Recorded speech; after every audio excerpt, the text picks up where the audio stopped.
પાઠ છે 11 બળ અને દબાણ. તેમાં છે આપણે અભ્યાસ છે તે બળ અને દબાણ વિશે તેમાં અભ્યાસ કર્યો હતો. અને તેમાં આપણે બળ છે બરોબર છે તેના પ્રકાર બે જોયા હતા, જેમાં સંપર્ક બળ અને અસંપર્ક બળ. અને સંપર્ક બળની અંદર આપણે જોયું હતું કે ભાઈ સ્નાયુ બળ છે, ઘર્ષણ બળ છે, યાંત્રિક બળ છે, આ સંપર્ક બળ છે. તો આ જે ઘર્ષણ બળ આવે છે સંપર્ક બળ મિત્રો બરોબર છે, તો આ પાઠ આપેલો છે ઘર્ષણ વિશે આપણને પાઠ 12 નો. હવે સામાન્ય રીતે ઘર્ષણ છે કોને કહેવાય? તો મિત્રો બે વસ્તુઓ જે હોય છે બરોબર છે તે અરસપરસ જે ઘસાતી હોય, બે વસ્તુઓ હોય તે અરસપરસ ઘસાતી હોય બરોબર છે, તો આપણે એમ કહી શકીએ કે આ બંને જે વસ્તુઓ છે તેના વચ્ચે ઘર્ષણ છે તે થઈ રહ્યું છે. અને વ્યાખ્યાની દ્રષ્ટિએ આપણે ઘર્ષણ બળને આપણે જોઈએ મિત્રો, ઘર્ષણ બળ છે તે કોને કહેવામાં આવે છે કે જ્યારે બે પદાર્થો હોય એ બે પદાર્થો એકબીજાના સંપર્કમાં હોય અને બંને પદાર્થોની જે સંપર્ક સપાટી હોય છે તે સંપર્ક સપાટીની વચ્ચે પ્રવર્તતું જે બળ હોય છે જે ગતિનો વિરોધ કરે છે મિત્રો, તેને ઘર્ષણ બળ તરીકે ઓળખવામાં આવે છે. બે પદાર્થો એકબીજાના સંપર્કમાં હોય, તેની સંપર્ક સપાટી બરાબર સંપર્ક સપાટી હોય તેના બંને વચ્ચે એક પ્રકારનું બળ પ્રવર્તે છે જે ગતિનો વિરોધ કરે છે. ગતિ છે તેનો વિરોધ કરે છે, તેને ઘર્ષણ બળ તરીકે છે તે ઓળખવામાં આવે છે. તો મિત્રો આ પાઠની અંદર આપણે છે કે આ ઘર્ષણ છે અને ઘર્ષણ બળ તેના વિશે આપણે અભ્યાસ કરવાનો છે બરોબર. તેને અસર કરતા અમુક જે પરિબળો છે, ઘર્ષણને અસર કરતા પરિબળો, તેના વિશે પણ આપણે અભ્યાસ કરવાનો છે. અને ઘર્ષણ બળ જે છે લાગે છે તો તેના ફાયદા, તેના નુકસાની શું છે તેના વિશે પણ આપણે ચર્ચા કરવાની છે. અને જે ઘર્ષણ થાય છે મિત્રો તો તેના અમુક જે પ્રકારો આપેલા છે બરોબર છે, સ્થિત ઘર્ષણ બળ છે, સરકતું ઘર્ષણ બળ છે, લોટન ઘર્ષણ બળ છે, તે આ બધાની આપણે અભ્યાસ આ પાઠની અંદર આપણે કરવાનો છે. તો સૌપ્રથમ આ પાઠની પ્રસ્તાવના છે તે આપણે જોઈએ. તો પ્રસ્તાવનાની અંદર આપેલું છે મિત્રો, તમે ટ્રાફિક સિગ્નલ પાસે કાર કે ટ્રકના ડ્રાઈવરને વાહનને ધીમું પાડતા જોયા હશે.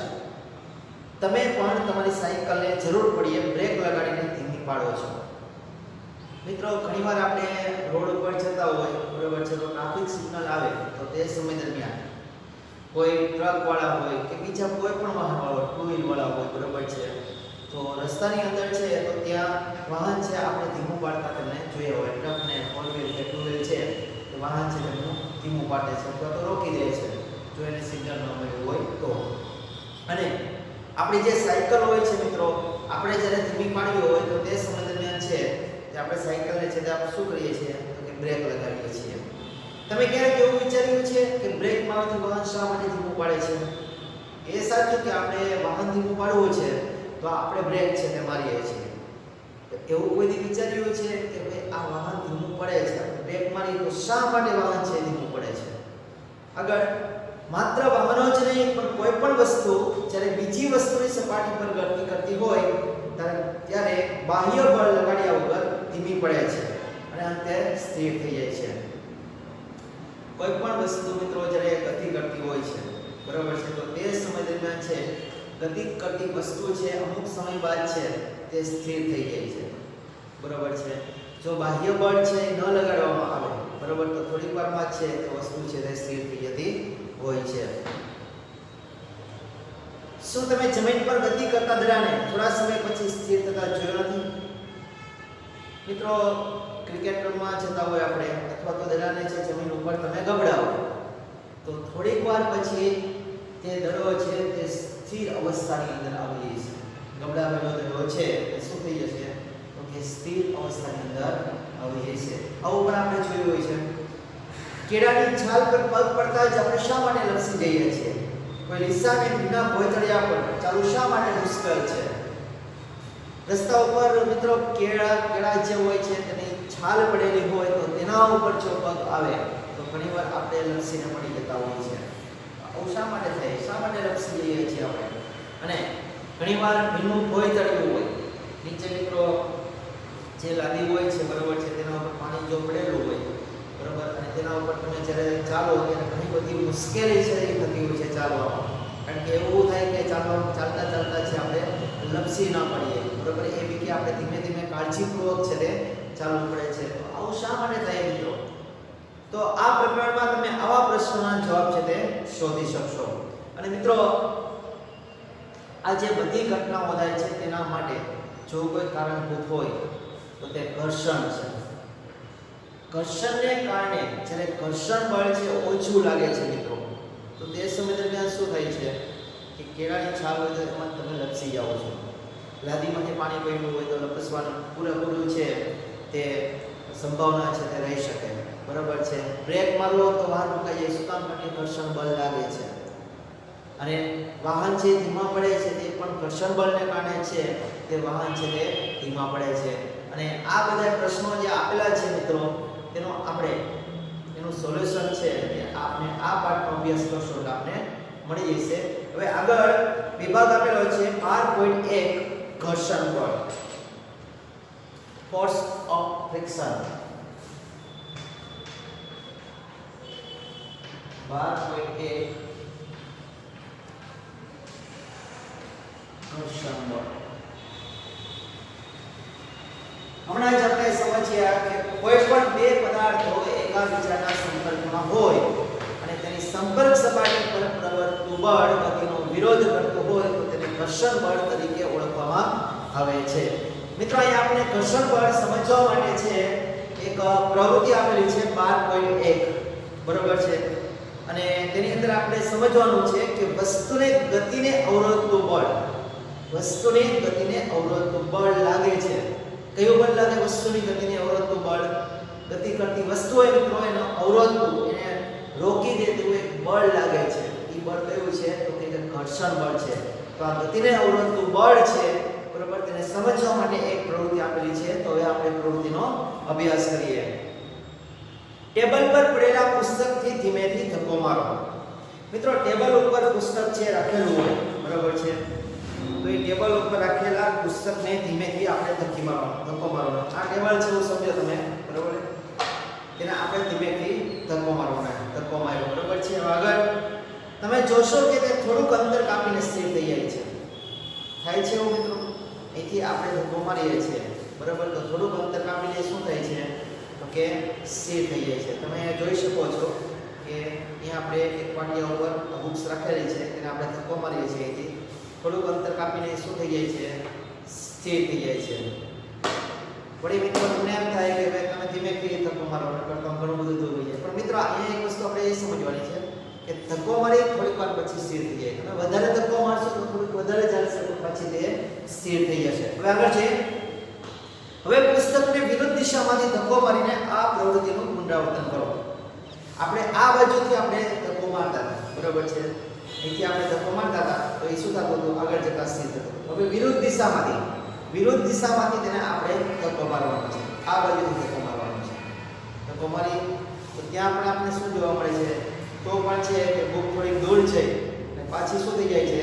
તો સ્થિર થયેલી આપણને જોવા મળે છે. શું પુસ્તક આ વખતે પણ સ્થિર થઈ જાય છે? તો હા મિત્રો, આ વખતે પણ પુસ્તક સ્થિર થઈ જાય છે.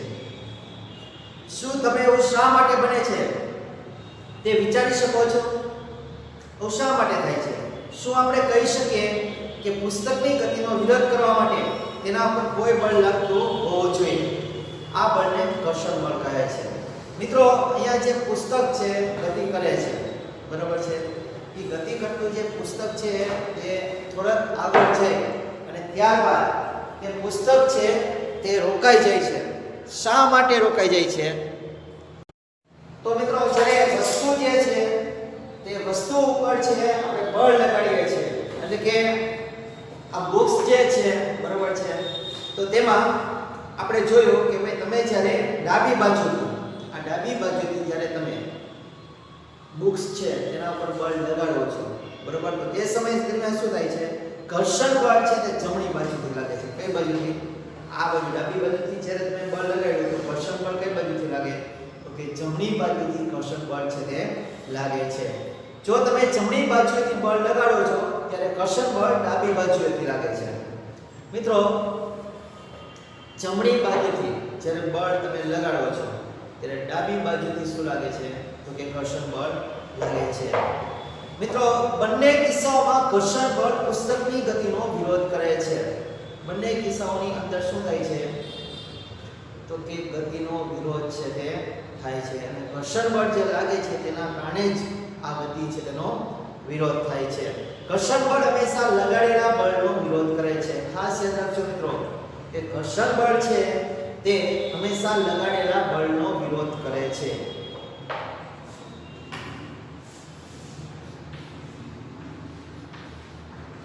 ઘર્ષણ બળ હંમેશા લગાડેલા બળનો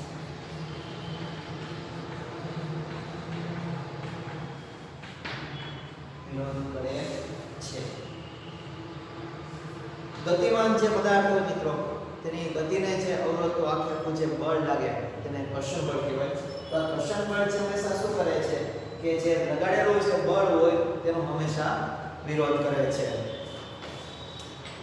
ઉપરની પ્રવૃત્તિમાં ઘર્ષણ બળ પુસ્તકની સપાટી અને ટેબલની સપાટી વચ્ચે લાગે છે મિત્રો આ બંને સપાટી પર ઘર્ષણ બળ લાગે પુસ્તકની સપાટી આ પુસ્તકની જે સપાટી છે આ સપાટી જે આને સ્પર્શેલી છે તે સપાટી અને જે ટેબલની સપાટી છે તે બંને સપાટી વચ્ચે છે તે ઘર્ષણ બળ લાગે છે શું ઘર્ષણ બળ બધી સપાટીઓ માટે સરખું હોય છે શું તે સપાટીઓના દિશામાન પર આધાર રાખે છે ચાલો આપણે જોઈએ મિત્રો દરેક જે સપાટી હોય છે બરાબર કારણ કે સપાટીઓ ઘણા પ્રકારની હોય ખરબચડી સપાટી હોય બરાબર છે અમુક સપાટી છે તે લીસી સપાટી હોય છે તો લીસી સપાટી હોય કે ખરબચડી સપાટી હોય તો આ દરેક સપાટી માટે ઘર્ષણ બળ છે તે એક સરખું લાગે છે કે અલગ અલગ લાગે છે તો તે સમજવા માટે આગળ આપણે વિભાગ આપેલો છે 12.2 ઘર્ષણ પર અસર કરતા પરિબળો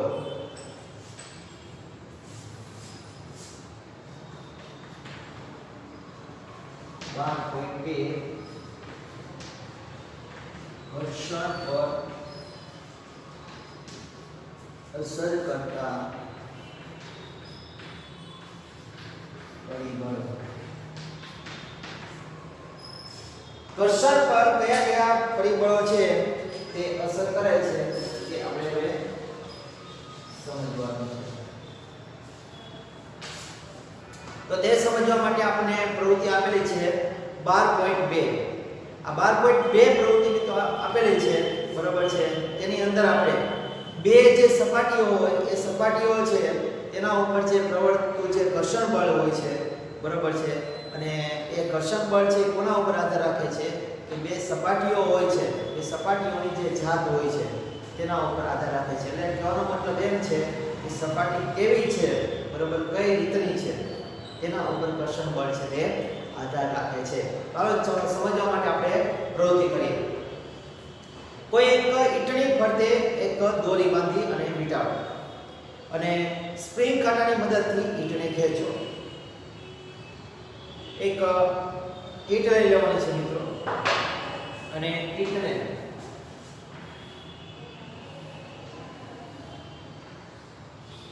ઈંટ લઈ લઈ તેને દોરીથી બાંધી દેવાનું છે દોરીથી બાંધી અને ત્યારબાદ શું કરવાનું છે સ્પ્રિંગ કાંટાની મદદથી ઈંટને ખેંચો સ્પ્રિંગ કાંટો લેવાનો છે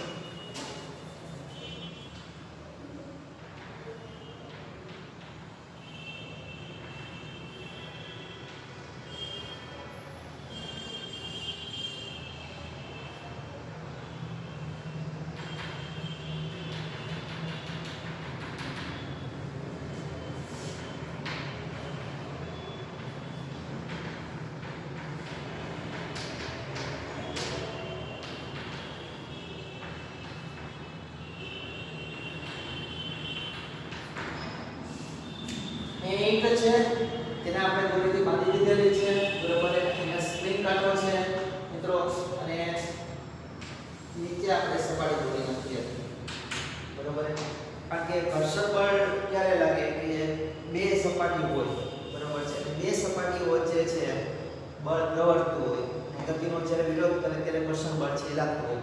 બે સપાટીઓ હોય જરૂરી છે, ઉપરની સપાટી અને એક છે તે નીચેની જે સપાટી છે તે. જોઈએ આપણે આ માટે તમારે બળ લગાડવું પડશે. જ્યારે ઈંટ ગતિ કરવાની શરૂઆત કરે ત્યારે સ્પ્રિંગ કાંટા પરનું અવલંબન છે તે કરો. હવે મિત્રો ઈંટ છે જ્યારે ગતિ કરવાની શરૂઆત કરે તો તે સમય દરમિયાન છે આપણે અવલોકન કરવાનું છે.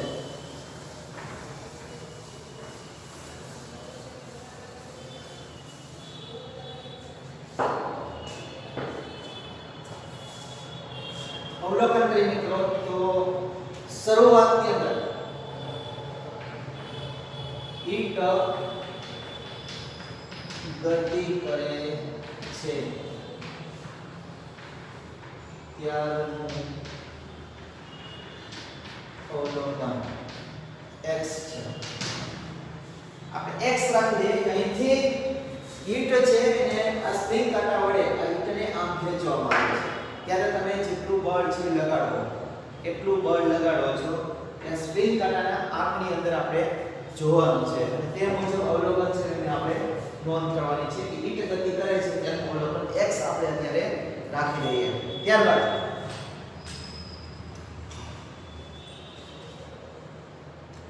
તે તમને ઈંટ સપાટી અને ભોંયતળિયા વચ્ચે લાગતા ઘર્ષણ બળનું મૂલ્ય આપે છે.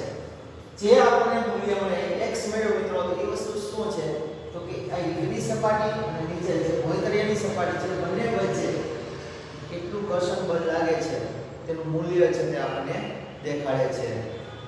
હવે ઈંટ પર પોલિથીનનો ટુકડો છે તે લપેટો. હવે મિત્રો ઈંટ ઉપર છે પોલિથીનનો જે ટુકડો હોય છે તેને આપણે લપેટી દેવાનો છે. આ જે ઈંટ એની ઉપર શું લપેટી દેવાનું છે? પોલિથીનનો ટુકડો. પોલિથીનનો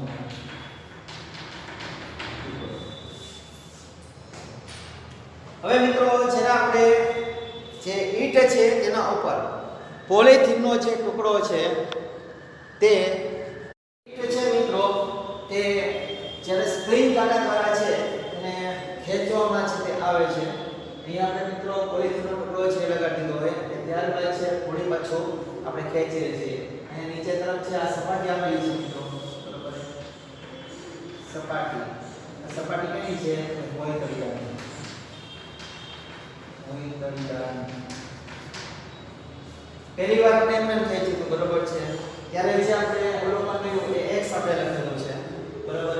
હવે જ્યારે પોલિથીનનો ટુકડો છે લગાડી દીધો ઉપર ઈંટ ઉપર અને ત્યારબાદ ખેંચવામાં આવે છે ત્યારબાદ જે સ્પ્રિંગ કાંટો છે એની અંદર આપણને મૂલ્ય છે તે મળે છે બરોબર. તેની પણ આપણે નોંધ કરવાની છે. તો લખી આપણે ઈંટ પર પોલિથીનનો ટુકડો લગાવીને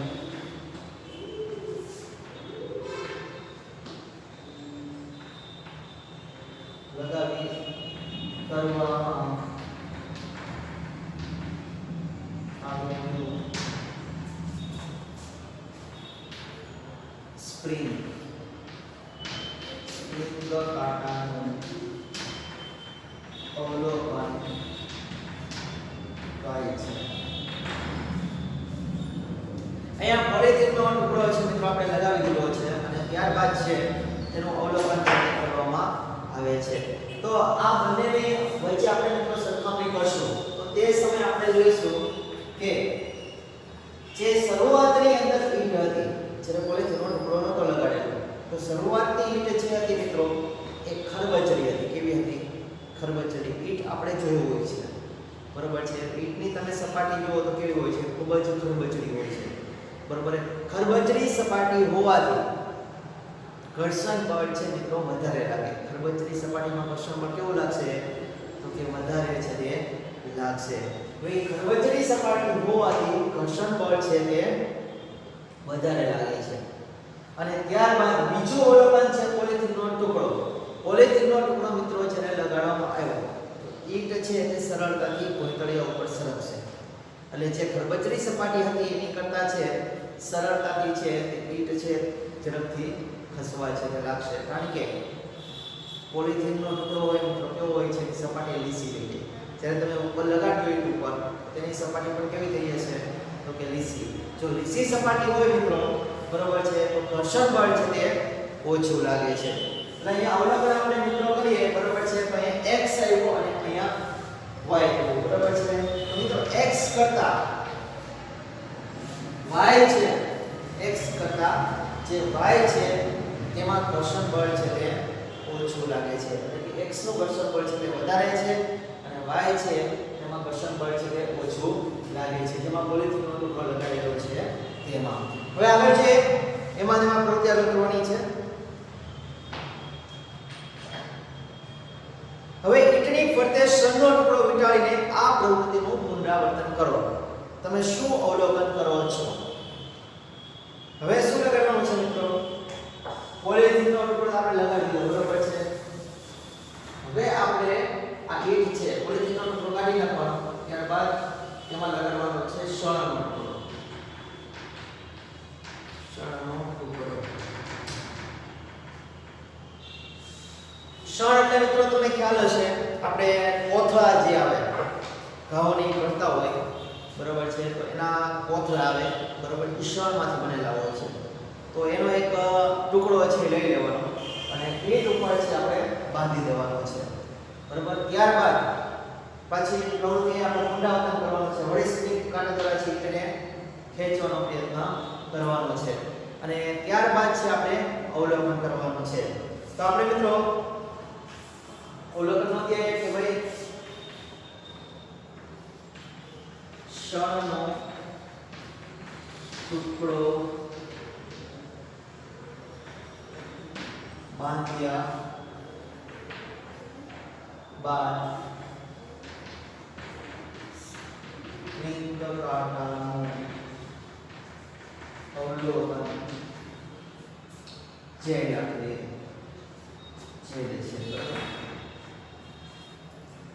અહીંયા મિત્રો શણનો ટુકડો આપણે બાંધ્યો બાદ છે સ્પ્રિંગ કાંટાનું અવલોકન આપણે ચેડ નોંધીએ છીએ બરોબર છે. હવે શણનો ટુકડો બાંધી દીધો, વળી પ્રવૃત્તિ આપણે સ્ટાર્ટ કરવાની છે. સ્પ્રિંગ કાંટાને આપણે ખેંચ્યું બરોબર છે. ત્યારબાદ આપણે જોવાનું છે કે શું થાય છે. પહેલી વાર આપણે જ્યારે ઈંટ સાથે આપણે બાંધીને બેસ્યું તો બરોબર છે બરોબર, ત્યારે શું થયું હતું? પ્લાસ્ટિક આપણે બાંધી પોલિથીનની કટકો, ત્યારે શું થયું? અને ત્યારબાદ શણ, તો શણની અંદર મિત્રો વધારેમાં વધારે ઘર્ષણ બળ લાગશે, કારણ કે શણની જે આખી સપાટી છે એ કેવી હોય છે તો કે ખરબચડી, ખૂબ જ ખરબચડી સપાટી હોય છે. અને જ્યારે ઈંટ સાથે બાંધી દેવામાં આવશે તો ઉપરની જે પરિસ્થિતિ છે તેના કરતાં પણ વધારે ઘર્ષણ બળ છે તેમાં લાગશે. એના કારણે આપણે લખી શકીએ કે ઝેડ જે છે તેમાં ઘર્ષણ બળ બરાબર છે તે સૌથી વધારે લાગે છે. x કરતા જે પેલી ખાલી ખરબચડી સપાટી હતી તેના કરતાં પણ ઝેડની અંદર ઘર્ષણ બળ વધારે લાગે છે. અને જે y છે બરાબર છે, y કરતા છે કેમાં વધારે લાગે છે તો x માં, અને x કરતા કેમાં વધારે લાગે છે તો કે ઝેડની અંદર ઘર્ષણ બળ છે તે વધારેમાં વધારે લાગે છે. એટલે મિત્રો આના ઉપરથી આપણે કહી શકીએ કે ભૌતિક સંપર્કમાં રહેલી બે સપાટીઓ છે, ભૌતિક સંપર્કમાં રહેલી બે સપાટીઓ હોય છે તેની વચ્ચેનું જે ખરબચડાપણું છે બરોબર છે, જેમ વધુ તેમ ઘર્ષણ બળ વધુ. બે પદાર્થો એકબીજાના સંપર્કમાં છે બરોબર, એ સંપર્કમાં હોય અને જેમ ખરબચડાપણું વધારે, એક સપાટીનું ખરબચડાપણું વધારે હોય, બંને સપાટીનું હોય તો એથી વધારે પણ ઘર્ષણ બળ લાગે બરોબર છે. જેમ ખરબચડાપણું વધારે તેમ ઘર્ષણ બળ છે તે વધારે લાગે છે. મિત્રો આપણને ખ્યાલ છે કે રોડ ઉપર આપણે વાહન લઈને જતા હોય બરાબર છે, તમે કાચા રોડ ઉપર વાહન ચલાવતા હોય અને તમે રોડ ઉપર વાહન ચલાવો, એક કાચો રસ્તો હોય રોડ જીવીનો નથી, ત્યાં તમે સાયકલ ચલાવો છો બરાબર, ત્યાં તમારે સાયકલ ચલાવવામાં ઘણું બધું બળ છે કરવું પડશે બરાબર, કારણ કે શું થાય છે નીચેની જે રોડની સપાટી છે એ ખરબચડી સપાટી હોવાથી શું થાય છે ઘર્ષણ બળ વધી જાય છે, જેના કારણે તમારે વધારે બળ છે સાયકલ ચલાવવા લગાવવો પડે છે. એ જ જગ્યાએ જ્યારે રોડ ઉપર હોય તમે સાયકલ લઈને જતા હોય તો સાયકલ જ્યારે ચલાવતા હોય ત્યારે શું થાય છે તો કે ત્યારે ઘર્ષણ બળ છે રોડ છે થોડોક લીસો હોય છે બરાબર. એની થોડીક ખરબચડી સપાટી હોય, સાવ લીસી સપાટી ન ચાલે મિત્રો. રોડ થોડીક ખરબચડી સપાટી હશે બરાબર. તો એ પ્રમાણમાં સાયકલ છે જેવો કાચો રોડ હોય એના સમકક્ષમાં તમારે રોડ ઉપર સાવ ઓછું બળ છે તે લગાડવું પડશે અને સહેલાઈથી સાયકલ છે તમારી ચાલવા લાગશે. એટલે બે પદાર્થોની જ્યારે ભૌતિક સંપર્કમાં હોય બરાબર અને જેમ તેમાં ખરબચડી સપાટી વધારે બરાબર છે તેમ તેમાં ઘર્ષણ બળ છે તેનું પ્રમાણ છે વધારે જોવા મળે છે, જે આપણને આ પ્રવૃત્તિ દ્વારા સમજવામાં આવે છે. અહીં મિત્રો આપણે જે સ્પ્રિંગ કાંટાનો ઉપયોગ કર્યો તેને ઇંગ્લિશની અંદર સ્પ્રિંગ બેલેન્સ તરીકે પણ ઓળખવામાં આવે છે. આ સ્પ્રિંગ કાંટો છે તેનો ઉપયોગ શું છે તો આપણે લખેલું છે કે સ્પ્રિંગ કાંટો એ વસ્તુ પર લાગતા બળનું માપન કરતું સાધન છે. વસ્તુ પર લાગતું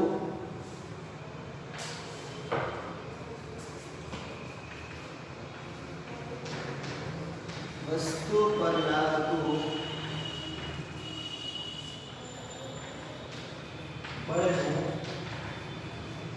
માપન કરતું સાધન કયું છે તો કે સ્પ્રિંગ કાંટો.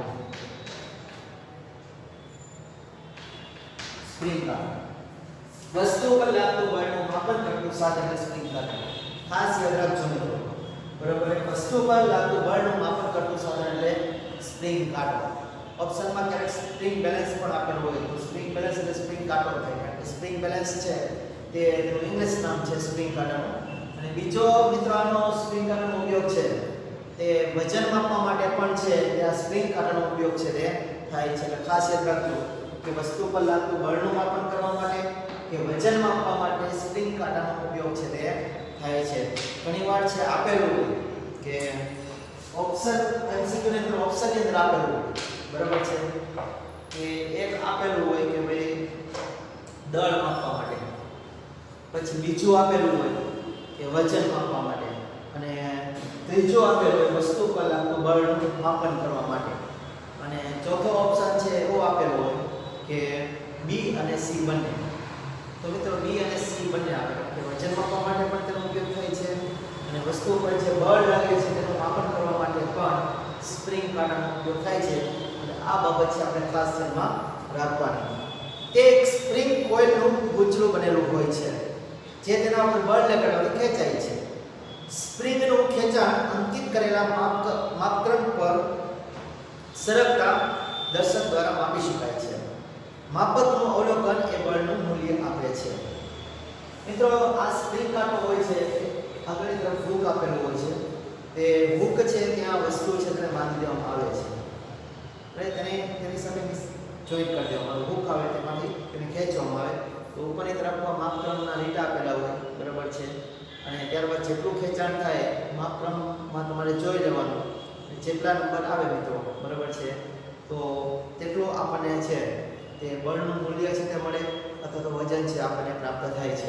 આવા સ્પ્રિંગ કાંટા ઘણીવાર આપણે કોઈ ગેસના બાટલા કે એવા જ્યારે મૂકવા આવતા હોય બરાબર છે તો ત્યારે સ્પ્રિંગ કાંટાનો છે બને ત્યાં સુધી ઉપયોગ છે એ કરવામાં આવતો હોય છે. એટલે અહીંયા આપણે એક બાબતે ખાસ ધ્યાનમાં રાખવાની છે કે સ્પ્રિંગ કાંટાનો ઉપયોગ શું તો જે લાગેલું વસ્તુ પર લાગતું બળ છે તેનું માપન કરવા માટે સ્પ્રિંગ કાંટાનો ઉપયોગ થાય છે અથવા તો વજન છે એ કરવા માટે સ્પ્રિંગ કાંટાનો ઉપયોગ છે તે કરવામાં આવે છે. મિત્રો આ વિડિયોની અંદર છે આપણે આ પાઠની પ્રસ્તાવના છે તે જોઈ બરાબર. ઘર્ષણ બળ કોને કહેવાય છે તે સમજ્યા. ઘર્ષણ બળને સમજવા માટે આપણે પ્રવૃત્તિ કરેલી બરાબર છે અને હવે પછીનો જે પ્રવૃત્તિ આપેલી છે બરાબર 12.3 આ 12.3 જે પ્રવૃત્તિ છે તે ઘર્ષણ પર અસર કરતા પરિબળોની અંદર જ છે આપેલી છે. તો તેનો અભ્યાસ છે હવે આપણે આગળના વિડિયોમાં કરીશું. Thank you.